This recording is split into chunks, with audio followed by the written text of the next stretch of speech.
Eu falei para vocês que o Vanderlei ia estar aqui, mas fugiu. Sumiu, né? Fugiu. Correu. O chefe ele foi no correu. Uber dele. Ele foi pegar o Uber Pegou dele. o Uber e foi embora. Faz negócio de Uber não, que tá dando Melhor confusão. não, melhor não, esquece. Bom Mas dia, olha minha só, gente. gente. Bom dia. Pastor, esse aqui hoje me começa o programa me sacaneando que eu vou ser vovô. Aí. É mesmo, cara, o vô do ano, minha gente. Eu vou, tem que parar o cara na rua e parabenizar. A Andressa achou que ia se dar bem, a mamãe do ano, o Theo tá lá lindo, maravilhoso. Que é um beijo pra ela, beijo e pra Theo também. Beijo pra ela e pro Theo. Aí eu falei, não, peraí, tu vai ser a mamãe do ano, mas eu sou o vovô do ano. Não, peraí. Tirou onda mesmo. E aí, a gente tava falando, né, na abertura do programa, dessa questão da relação do tempo das coisas, né? Você fala sempre do tempo de Deus, né? Da gente se guiar por esse tempo de Deus. E o Kleber levantou aqui uma que ele falou assim, não, eu vou ter que passar essa pro Thiago depois, porque essa é muito complexa, né? Existe tempo para as coisas, existe tempo para ser feliz, existe tempo para ser pai, para ser avô, existe um momento para isso? Existe, cara? Será que existe? Ele falou que não. Eu também não acredito. Ele falou que não. Biologicamente tem essa questão da mulher até determinado tempo poder ter filho, mas em relação a tempo, né, cara? Não, mas até isso hoje. Vou te dar um dado técnico. Uma mulher de 50 anos. A gravidez hoje de risco, ela não é mais aos 40. Aí. Não. É 50. Me faltava esse dado. Tá vendo? Então, Mas você vê? 50. Não Mas existe você isso. vê, mas que é de risco, mas ela existe. E você pode querer. Eu tenho um filho aos 50, 55 anos, por que não? Né? A questão que a gente puxou é isso. As décadas, né, elas nunca se enquadram aonde quando nós estamos vivendo. Você tem dos 10 anos, não vou falar nem a primeira, né, mas a segunda, que é dos 10 anos aos 20 anos, que é um processo, é puberdade, adolescência, é o teu iniciozinho da essência do adulto, que é tudo muito confuso. Aí depois dos 20 até os 30, é período de formação, de você começar a pensar, estabelecer, é o futuro. Dos 30 aos 40, você tem que, por obrigação, então, já começar a ser bem sucedido para você ter, a partir dos 40, a solidez disto. E que não é assim que funciona. Aos 40 já começam as inseguranças por aquilo que não foi feito dos 30 aos 40. Aí você chega aos 50, ainda, né, na esperança de poder fazer tanta coisa, porque hoje uma pessoa de 50 anos é jovem, uma mulher pode ter filho, aí dos 50 aos 60 anos, essa corrida como se fosse o último gás para o trabalho, para a conquista, para alguma coisa. E dos 60 aos 70, é aquela ansiedade antes da data dos 70, que é a porta da morte. Então, no final das contas, todas as nossas décadas são envolvidas em grande ansiedade e nunca é momento para nada. Qual é o momento para se estudar? Qual é o momento para fazer uma faculdade? Qual é o momento para se ter um filho? Para se casar? Cara, para viajar, tá? Essa coisa da programação. Escuto muito, a propósito e vocês também, a questão das pessoas que dizem assim, eu vou juntar dinheiro, vou me programar, aposentar e vou começar a viajar. Mentira! Uma viagem intercontinental, ela é difícil. Quando você tem o hábito de lidar com aeroporto, transporte, translado, hotéis, ok, isso entrou. Agora, alguém aos 70 anos fazer a sua primeira viagem internacional, cara, não vai fazer. Então eu passei uma vida programando alguma coisa que nem vai rolar. E isso é a questão também hoje até para um filho. Eu tenho que ter a casa, eu tenho que ter o carro, eu tenho que ter a vida profissional estabilizada, eu tenho que ter já a poupança. Cara, tem gente que pode, mas a maioria não é isso. Então é meio como uma ditadura de quando eu posso fazer determinadas coisas. Cria um aspecto normativo, cara, uma questão de obrigatoriedade. Cara, é como se fosse uma ditadura de felicidade. Exatamente. E aí você tem que apresentar um currículo vitae para que possa dizer que a tua felicidade você abre uma porta. Se você não é pai aos 40, você não é feliz. Não é feliz. Se você ainda não viajou para determinado lugar, você também não é feliz. Você vê, a gente já tem 3 questões. É plantar árvore, escrever um livro e ter um filho. Sim. Para você ser um homem completo. Cara, não precisa de nenhum dos 3 para você ser completo. Verdade. Isso aí foi ditado, né? E a gente acaba acreditando nisso. E a questão é abrir portas para discussões hoje que foram banalizadas como o aborto. Que se fala, mas não se entende. Eu tenho uma posição muito firme em relação a isso. Eu não sou a favor do aborto. Em casos extremos, quando isso realmente for denotado como risco para a vida da mulher, enfim, é uma coisa muito pontual. Agora, é claro que dentro desse contexto, tudo é um motivo, então, para o aborto. Agora, por que eu não posso também entender que a vida é isso, que nos surpreende, que nos traz momentos que, ao invés de eu estar me martelando a cabeça, pô, que as bacana, surpresas são boas, né? Lógico. Vou dar meu exemplo, né? Quando fiquei sabendo que ia ser vovô, minha primeira motivação foi: vou quebrar a cara do meu filho, né? Normalmente, vou quebrar. O que esse moleque ele fez? Tem 2 metros de altura, não interessa, vou quebrar a cara do... Mas depois, é claro, evidentemente, que o sentimento... Tá feliz pra caramba aí. Pelo amor de Deus. A relação... Olha só, Deus tem uma criação perfeita, né? Sim. A criação perfeita dele é a nossa vida. E ele vai me confiar a vida de novo. Eu tenho que estar feliz, gente. É isso mesmo. E confio a mim de novo. Então, a relação de tempo no texto bíblico é uma relação um tanto simbólica. E por que eu digo que é simbólica? Se você pegar, tem algumas coisas que elas se repetem. Por exemplo, número 40. 40 dias chove na época lá de Noé. 40 dias o povo passa, 40 anos o povo passa no deserto. 40 dias Jesus jejua. Então, se você olha para esse número 40, o 40, nesse aspecto de números bíblicos, simboliza maturidade. É interessante você falar, porque nessa questão de décadas, o 40 anos simbolizaria a ideia de uma maturação, de um desenvolvimento, onde a pessoa, a partir de então, tomasse um posicionamento. Então, esse aspecto simbólico da Bíblia é simbólico, sim, porque quer trazer muito mais a ideia de um conceito, uma proposição de existência, para dizer o seguinte: olha, pense nisso daqui, nesse tempo que você está passando, esses 40 anos, como uma maturação necessária para o seu desenvolvimento na vida. Só que seus 40 anos, por incrível e por mais estranho que possa parecer que eu vou dizer, seus 40 anos podem ter durado 10 anos, pode ter durado 50 anos, pode ter durado 70 anos, porque o aspecto de maturação também está diante da abertura que esse indivíduo tem para que a vida lhe aplique todas as provas necessárias para que ele amadureça. Eu posso abdicar das provas, eu posso dizer: eu não quero fazer essa daqui, eu não quero passar por essa situação, eu quero abdicar. Tem coisas que são extremamente impositivas, naturais, mas tem aquelas que eu posso abdicar, e eu posso dizer: não vou viver isso, não vou discutir esse assunto. E a maioria das vezes, os nossos processos de deficiências são aplicados porque nós nos auto-sabotamos. Nós não queremos viver aquela experiência, nós não queremos viver aquela oportunidade. Nos impedimos de nos permitir. De muita coisa. A questão do tempo, ele muito mais do que experienciado como cronos, como cronômetro, ou no aspecto da cronologia, existe a ideia do kairos, que não é uma proposta de vertente cristã, mas sim da filosofia grega.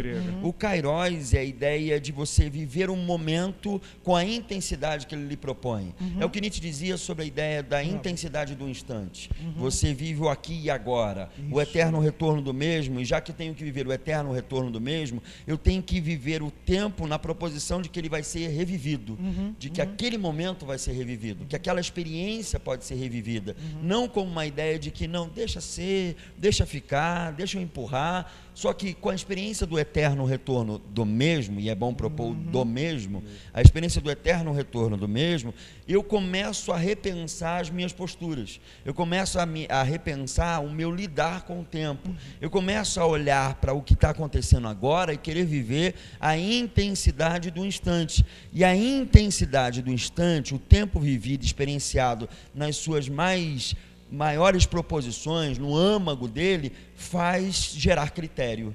Porque eu não apenas deixei passar alguma coisa, eu vivi aquilo, eu experimentei aquilo, eu senti aquilo, e aquele evento proposto para aquele momento me fez criar critérios, gerar critérios para outras situações, para outros momentos, ou para situações até similares. Eu tenho critério. A maioria de nós vivenciamos situações e às vezes ouvimos pessoas testemunharem de situações que elas conseguiram passar por cima daquilo. E eu digo: por que eu não consegui passar? Bom, você não conseguiu passar às vezes porque o empenho na proposição daquele evento foi pequeno.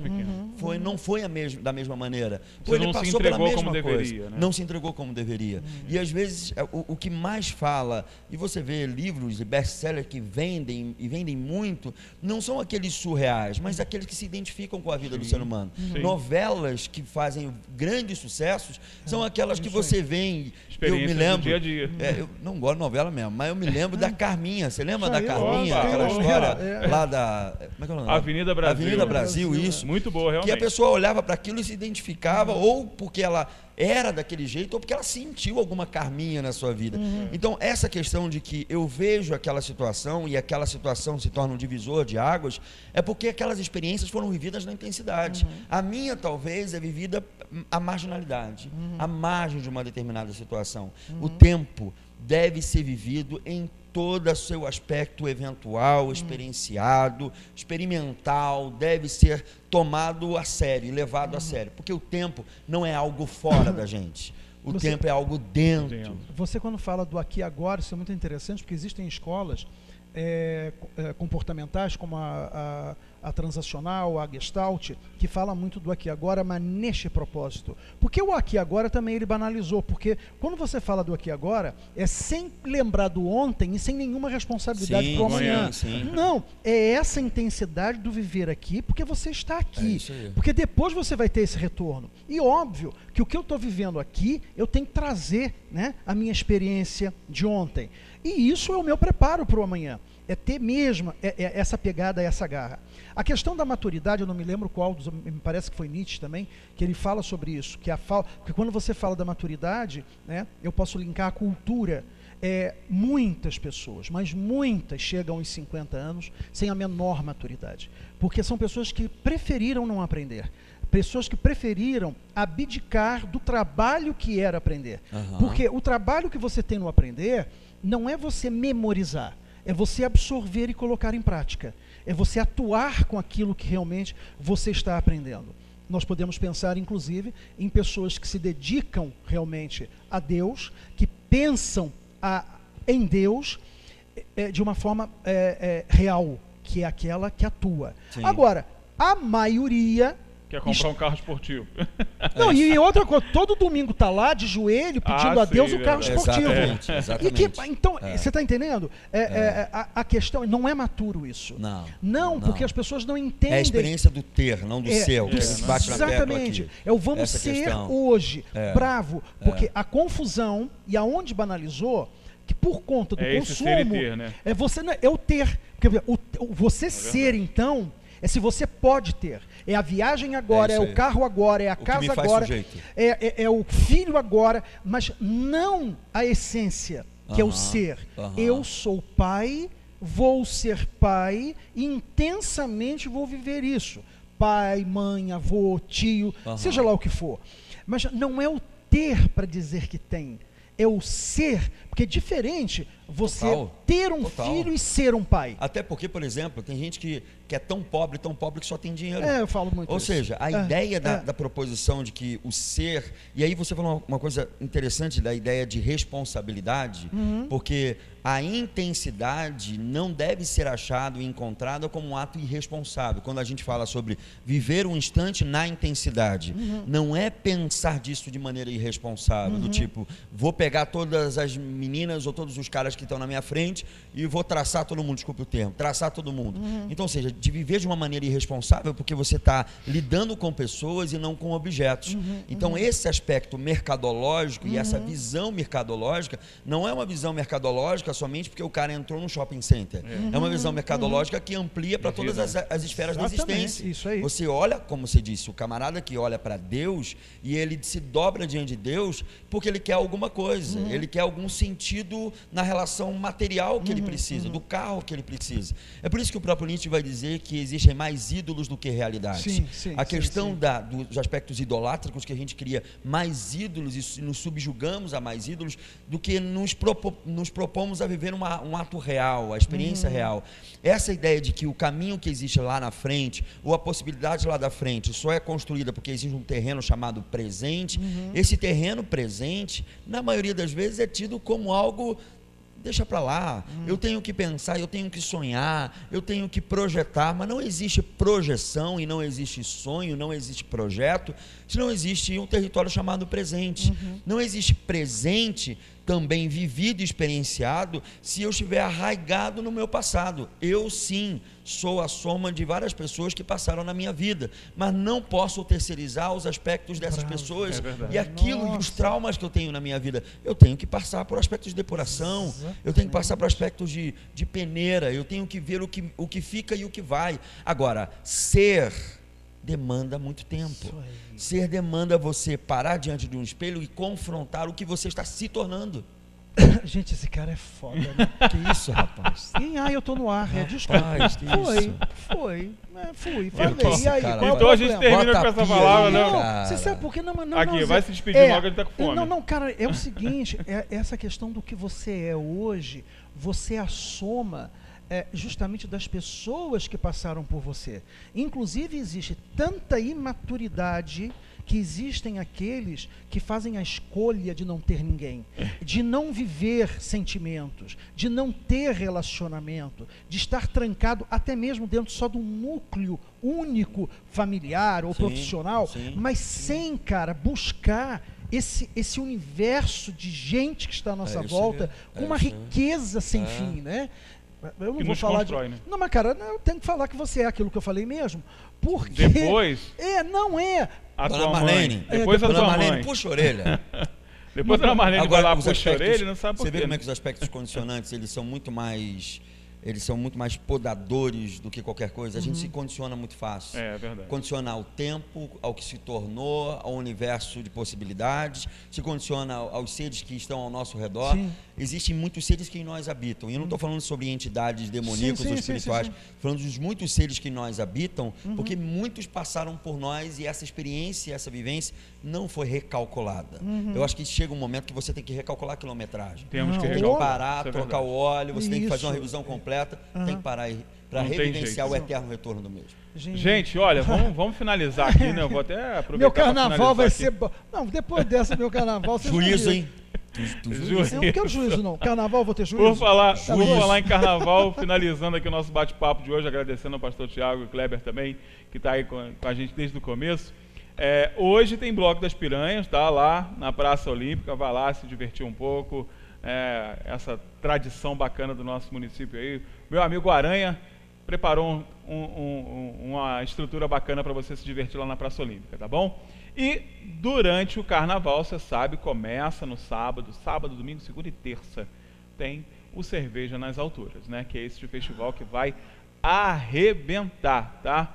Olha, muitas pousadas e hotéis da cidade já estão recebendo a galera que vem. Onde vai ser? Você sabe, né? Muita gente perguntando também, né? Você do Facebook está perguntando. Que é difícil até dar o endereço, né, gente? Que é um espaço que é delimitado para isso. Pousada Terepark, né? Você sabe, lá na subidinha da Granja Guarani. Do lado, aquele terreno do lado da Terepark. Espaço maravilhoso, dedicado para isso. Para você se orientar, vai em direção ao Soberbo. A última entrada da Granja ali antes do Parque Nacional, né? Antes daquela curva, lá em cima mesmo. Entrou ali, na esquerda tem o terreno onde acontece o Cerveja nas Alturas. Olha, estrutura nota 1000.